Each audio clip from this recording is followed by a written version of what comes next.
ওয়াকআপ নিয়ে আমি আর বলবো না, নতুন করে আমাকে বারবার ডোন্ট ইনসিস্ট মি। ওয়াকআপ আমাদের এখানে কোনো কোশ্চেন নেই। যদি ওয়াকআপ নিয়ে আন্দোলন করতে হয় দিল্লিতে যান, এখানে নয়। বাংলায় আপনাদের কোনো প্রবলেম নেই, বাংলায় আমি আছি, মনে রাখবেন। আমি হিন্দুর প্রপার্টিতেও নয়, মুসলিম প্রপার্টিতেও নয়, শিখ প্রপার্টিতেও নয়, খ্রিস্টান প্রপার্টিতেও নয়।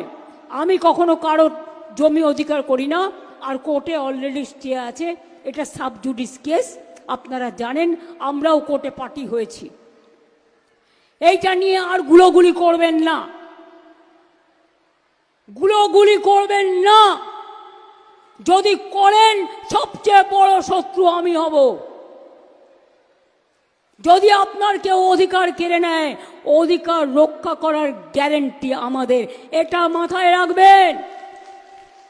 এনআরসি করে কেড়ে নেওয়া হচ্ছিল না, এনপিআর করে কেড়ে নেওয়া হচ্ছিল না, তো আমরা তো রাস্তায় নেমেছিলাম, আন্দোলন করেছিলাম। আপনাদের জন্য ডিসিশনটা আমায় নিতে দিন, আন্দোলনটা আমায় নিতে দিন। আর আপনারা সব সম্প্রদায় একসাথে থাকুন, ভালো থাকুন, সুস্থ থাকুন।